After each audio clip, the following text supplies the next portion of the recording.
Welcome ensimmäiselle YouTube-videolle. Päätin alkaa tekemään näitä, koska tykkään, että on pitkässä kontentissa paljon parempi ja tykkään tätä tehdä.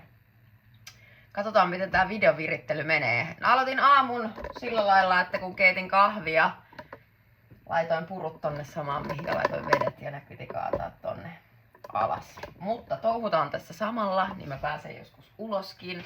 Hoksasin tässä, että ensimmäisenähän mä joudun ostaa semmosen johonkin kiinnitettävän telineen, että tästä jotakin tulee.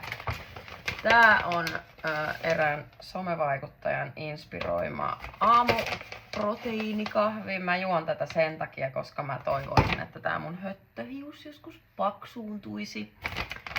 Niin luuydinjauhetta. Sitten mä laitan tänne kaneliin sekaan, koska maku. Ja sitten kun se vaahdotetaan, niin mä en käytä tällä niinku maitoa tai mitään, koska ihan tätäkin täytyy näköjään sekoittaa lisää. Koska se tekee itsessään sen maitomaisen vähän kuin vaahdon siihen sitten. Mutta asia, mistä mä halusin tulla sanoa, tää ei nyt ole pelkkää tää mun kanava tämmöstä jappausta, vaan puhutaan juurikin näistä unijutuista, hermostohommista, motivaatiosta, liikunnasta ja kaikesta. Ja tässä on nyt hetken, mä luin tuosta Kauneus- ja terveyslehdestä semmoisen artikkelin, missä henkilö, joka on ollut aina ylipainoinen ja sillä on ollut ongelmia painon pudotuksen kanssa, koska on aina laihduttanut tosi tiukoilla dieteillä. Ja siinä hänen tällainen narratiivi oli, että minä todella tosi tarkasti kaikkia ruokavalioita noudatin ja laskin kalorit, enkä siltikään laihtunut. Ja sivulauseessa sanoo, että iltaisin sitten mässäsin menemään. Ja tässä ei nyt ole tarkoitus dissata sitä, että se välillä se diettaaminen tai painon pudottaminen menee siihen, että sä oot syönyt liian vähän ja se illalla alat ahmimaan. Ei, vaan sitä, että jos sä sanot, että sä oot tarkasti vetänyt dieettiä, noudattanut ruokavalioa ja paino ei tipu, kalorien laskaminen ei tipu, niin se onhan paskaa, koska sivulauseessahan hän sanoo, että hän on mässännyt sipsiä, karkkia, kaikkea herkkoa aivan hullunlailla illalla. Eli et ole! Niin kuin tässä nähdään, miten helposti ihminen voi itselleen valehdella. Et sä oo silloin oikeasti noudattanut tarkkaa ruokavalioa, jos sä oot mässännyt aivan henkes edestä illalla. Joo, onko se fakta, että se on aivan liian vähäkalorista ollut se ruoka ja sitä on ollut liian vähän, kun haluaa mässätä? Onko siinä semmonen ajatus, että nyt sua rajoitetaan ja sen takia sä haluat mässätä? Kyllä, mutta se ei ole sama asia kuin se, että sä olisit noudattanut sitä ruokavalioa. Et sä ole noudattanut sitä saatanan ruokavalioa, jos sä oot illalla mässännyt. Ja sit samainen henkilö on sitä mieltä, että ei vaadi mitään itsekuria, jos haluaa pudottaa painoa tai pysyä hoikassa kunnossa. Mä voin kertoa, että minä oon aika hoikassa kunnossa, oon ollut siis kovemmassakin kunnossa. Mä en jaksa semmoista huippu-urheiluelämää enää, mutta kyllä se vaatii se, että sä lähet tanssitunnille tai joogatunnille tai salille tai kävelylle, etkä jää siihen sohvalle vetää pizzaa. Vaatii itsekuria. Mut kun siinä ei tanssitunnille niin kiva mennä, se vaatii itsekuria. No kuule, tulee olemaan semmosia päiviä, että se ei oo kivaa ja sä et jaksais mennä, mut sit sä oot silleen, kyllä mä nyt silti meen, koska se on hyvä teko itselleni. Se on itsekuria. Mäkin haluaisin istua suurimman osan illasta sohvalla ja vetää pizzaa ja karkkia naamaa joka ilta. Mutta en mä sitä tee. Välillä kyllä, mutta ei muakaan aina kiinnosta lähteä salille. Ei todellakaan. Lähden silti, koska neuvottelen itseni kanssa kuin joku 5-vuotias, että miksi mä sinne menen. Siitä tulee aina hyvä fiilis. Nyt tästä tulee vähän tällainen kova ääni. Siellä ne on ja mä teen tän.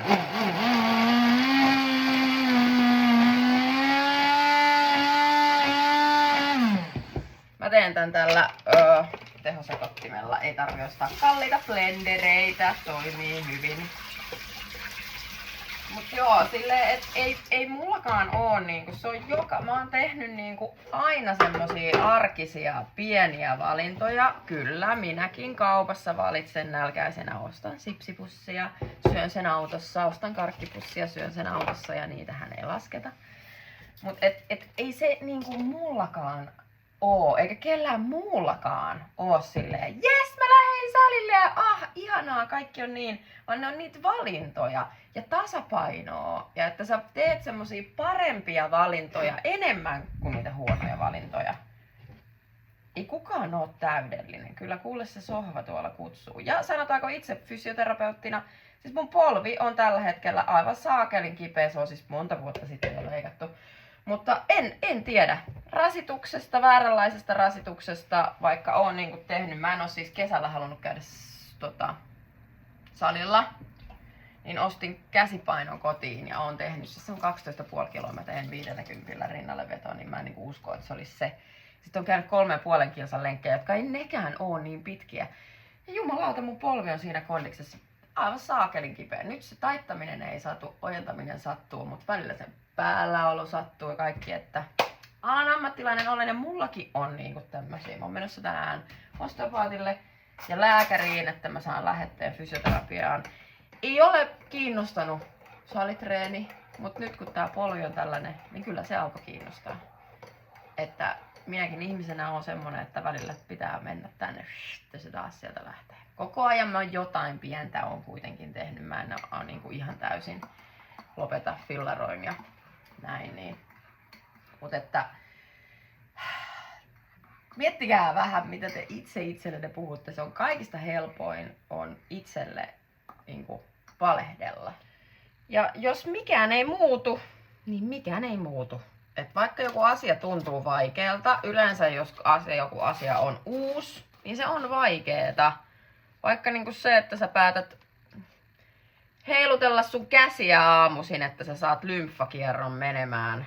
Vaikka se tuntuu helpolta liikkeeltä näin sanottuna, niin se voi tuntua vaikealta, koska se on uusi asia ja uusi juttu. Mutta niinku, jos on vaikea aloittaa, niin aloittaa niistä pienistä jutuista. Eikä silleen, että no niin, 8 kertaa viikossa kuulen lenkit ja syön täältä ja nukun hyvin ja teen meditaatioharjoitukset ja hirveä suoritus päälle, niin ei varmana onnistuu. Vaan semmonen niin kuin mielen joustavuus silleen, että mikä on realistista? Mikä on realistista? Tee niitä nyt. Valitse yksi asia, yksi liike, lähde siitä tekee, jos on niin kuin oikeasti tosi hankalaa. Ja kyllä, jos et ole tehnyt aikaisemmin, se on vaikeeta, mutta se ei todellakaan ole merkki siitä, että pitäisi lopettaa oikeasti. Jos aina kun olisi vaikeeta, mä olisin lopettanut, niin mä todellakaan olisi täällä.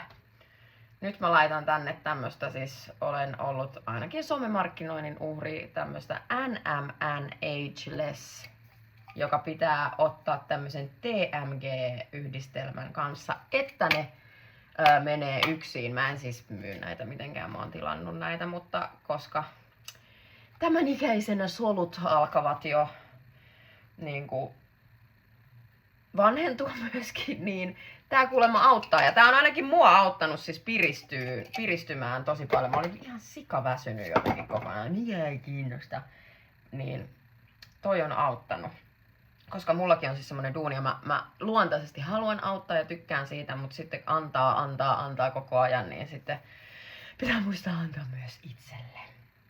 Mut joo, juuri näin, että siis mikään ei muutu, jos mikään ei muutu. Jos joku on vaikeaa, se ei tarkoita, että pitää niinku lopettaa. Kaiken ei oikeasti tarvi aina olla mukavaa, mutta kaiken ei tarvi aina myöskään olla sellaista supervaikeeta ja niinku suorittamista. Et mä oon ihmisenä ainakin koen, että oon ollut suorittajaluonne ja tosi semmonen pakko olla joku tietynlainen ja kiltti tyttö ja olla tietty mahtuu johonkin muottiin ja mitä muuta ajattelee ja näin. Mutta varmasti ikäkin sen tekee, että sitten vähän niinku rentoutuu ja te alkaakin miettiä niinku paljon joustavammin kaikesta. Ihan kaikesta, liikunnasta, ruuasta, kaikesta. Semmonen kultainen keskitie onkin semmonen aika hyvä. Ja koska mullahan on ollut, siis oli todella pahoja uniongelmia ja nykyään mä niinku nukun hyvin. En aina, kyllä mullakin joskus. Ei välttämättä joka viikko, mutta ehkä voi tulla kerran viikkoon semmoinen huonosti nukuttu yö. Mutta siihenkin mä oon osannut alkaa asennoitua silleen, että no nyt tää oli tällainen ja nyt ei, mutta aikaisemmin se oli siis monta kuukautta silleen useampana vuotena alkoi vaan pahenee. Ja mulla on mä olen löytänyt tähän ratkaisun ja se on myös se punainen lanka, mitä mä haluan täällä nyt niin kuin rivien välistä myöskin teille opettaa. Mulla on siihen ihan niin kuin valmennus, mihinkä pääsee myöskin mukaan, mutta niin, semmoista rentoa elämää ja sitä elämän asennetta, mitä ei tavallaan myöskään voi opettaa, mutta se, että jos sä oot sellainen suoriutuja luonne, joka on silleen, että nyt tapahtui näin ja mä en ehtinyt tätä harjoitetta tehdä, niin nyt kaikki on pilalla. Silleen oikeasti se sun elämä ei ole yhdestä harjoitteesta kiinni. Sä et voi hengittää ittees hengitysharjoituksilla parempaa uneen. Sä et voi alkaa nukkua paremmin sillä, että sä makaat neurosonikilla. Tai siis voit, totta kai se rauhoittaa sun hermostoa, mutta se, että sä oot neurosonikilla, rauhoittaa sun hermostoa, mutta se ei purkaa sitä, koska ne meidän uniongelmat kaikki johtuu stressistä, alitajuisista asioista, mitä me ajatellaan, mitä meille on tapahtunut, mitä meidän kehoon on jäänyt. Neurosonic ei purkaa niitä. Mulla on semmosia kehon purkausharjoituksia, TRE auttaa siinä, sekä se meidän sisäinen työskentely, se auttaa siinä. Niin sä et voi hengittää ittees silleen peace ja alkaa nukkua yhtäkkiä niin kuin tosi hyvin, koska se on vaan niin kuin laastari sen ongelman päälle. Se on niin kuin metodi, millä sä pystyt jo rauhoittaa ittees niissä tilanteissa, kun sä käyt näitä asioita läpi. Mun kummilasten kanssa, kummilapsen ja sen veljen kanssa, muuten kynnet laitettiin, eikö se ole hienot? Mutta kaiken kanssa, niin kuin tämänkin asian kanssa, mä vaan aloitin, mulla ei ole mitään maailman parasta videokalustoa vielä, koska en mä tiedä, kannattaako tähän satsata vai ei. Mulla on tosi hyvä puhelin, niin mä kuvaan tällä. Niin aloita jostain. Mäkin aloitan nyt jostain. Katsotaan, katsoako näitä edes kukaan, en tiedä, mutta teen tätä nyt lähinnä myös omaksi ilokseni. Mun kurkut. Tää on tällaisia pieniä. Nää on joku erikoiskurkku. Mulla oli siis viime vuonna. Täältä tulee vähän erilainen. Täältä tulee tämmösiä tavallisempia. Oli niinku... Joo. Täältä on tullut 3 ja täällä on siis, mä keräsin jo 1 sadon. Tää on tämmösiä jotain erikoiskurkkuja. Aamukävelylle. Shortsit päälle ja menoksi. Mulla on täällä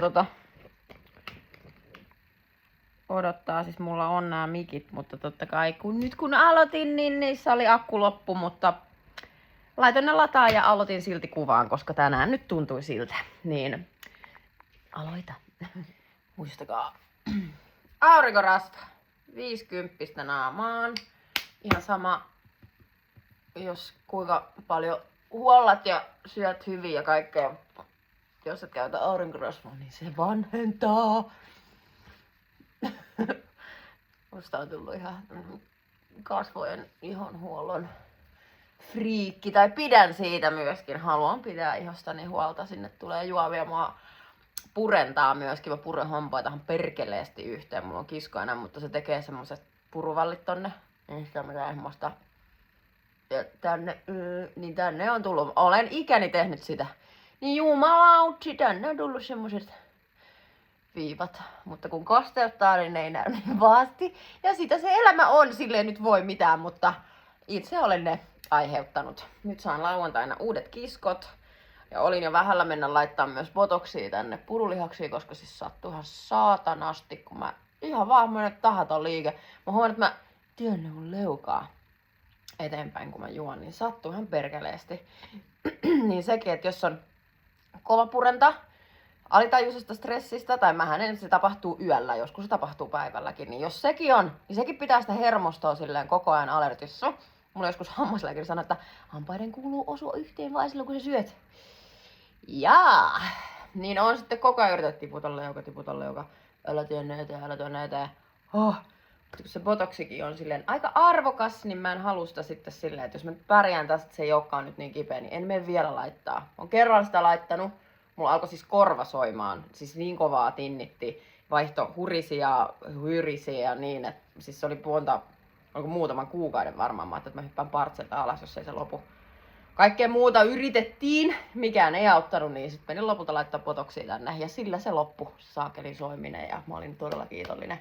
Niin mä haluan pitää sen semmosena force majeure, pakko, mikä muu ei auta, niin sitten me laittaa sitä. Niin onneksi sain omilla metodeilla vähän rentoutettua sitä leukaa, niin se ei ole enää niin kipeää. Mut nyt sinne lenkille. Tiedätkö sen tunteen, kun on ollut joku paikka kipeä ja mulla tää polvi kipeä, ihan sika kipeä. Ja sit kun sulla on se lääkäri aika, niin siinä päivänä ei se tietenkään ole enää kipeä. Koska sä oot leputtanut sitä, kun se on ollut niin saakelin kipeä, niin mä nyt tässä vähän mietin, että jos otais muutaman lenkkiaskeleen, juoksuaskeleen, niin sit ehkä se olisi siinä kunnossa, missä se oli, kun se oli niin saakelin kipeä, niin hetken aamuhölkkäily tässä. Ja niin kuin tässä lenkkeillessäkin, niin vähän kerrallaan. Yleensä mä juoksen 3,5 kilsaa. Ei se nyt oo mikään paljon, mutta mulle se on paljon. Ja ihan tarpeeksi. Mut nyt kun on ollut taukoa ja polvi on ollut kipeä, niin mä juoksenkin kilsan ja kävelen sitten jonkun aikaa ja ehkä juoksen uudestaan. Et ei tarvi heti mennä sille, että pakko sitä 5 kilsaa vähintään tai tästä ei tule yhtään mitään. En lähde. Pakko heti syödä vaan pelkkää kanaa ja parsikaalia, en lähde. Ja fakta on myös se, että jos sä esimerkiksi uniongelmista kärsit ja semmosesta hermoston ylikuormittumisesta tietyllä tapaa, niin joo, se semmonen kokonaiskuorma on hyvä ottaa huomioon. Ui sammakko, katsokaa. Näkyykö? No joo, mutta siis se, että jos et sä liikuta sun kroppaa, niin et sä kyllä silloin myöskään nuku. Jos sulla on istumatyö ja sä oot totta kai väsynyt sen jälkeen, koska aivot on niinku kuormittuneet. Mutta on sun aivot, ei sun kroppa. Kyllä mäkin on monta kertaa silleen duunin jälkeen, tai ei mitä, mä oon niin väsynyt. Mut sit kun mä lähden liikkumaan, niin huomaa, että mä saankin siitä energiaa ja sit myös nukun paremmin. Koska se ei niinku sun aivot myös huijaa sua. Kyllä semmonen niinku aivotyöskentely joo vie tietyllä tavalla energiaa, mutta se on aivoenergia, ei kroppa. Et jos et sä oo saanut purettua sitä energiaa pois sun kehosta säännöllisesti, niin joo ei niinku nuku. Ja jos sulla on uniongelmia ja sä et nuku muutenkaan ja sä ajattelet, että mä viitti mitään hirveästi liikkua, että mä en nyt saa nukuttua, sä et saa nukuttua muutenkaan. Niin lähe ulos, tee kevyempää, älä nyt tee mitään mega hiittiharjoitusta ennen kuin sä menet nukkumaan. Mut käy ulkona, voimaharjoittelua, jotain silleen viikoittain monta kertaa, mielellään päivittäin, koska meidät on tehty liikkumaan, ei istumaan. Ja jos sä niinku et nosta sitä persettä sieltä, niin ei tuu mikään muuttumaan. Kyllä se ulkoilma ja liikunta tulee myös auttamaan siinä, että sä tuut nukkumaan paremmin. Se ei ole niinku mikään yksi asia, että nyt mä teen hengitysharjoitusta ja se uni korjaantuu. Ei vaan se on kokonaisuus. Se on sisäistä työtä, se on niinku ulkoista työtä, sitä mitä sä syöt, mitä sä ajattelet, miten sä liikut ja kaikkea, sitä sun asennoitumista kaikkeen. Niin mä oon niin väsen kyllä, mä en pääse ylös. Vittu nouse ylös sieltä. Niin se nyt vaan on. Kyllä, kaikilla muillakin on täällä vaikeeta, niin nyt vaan pirsi ylös ja ulos.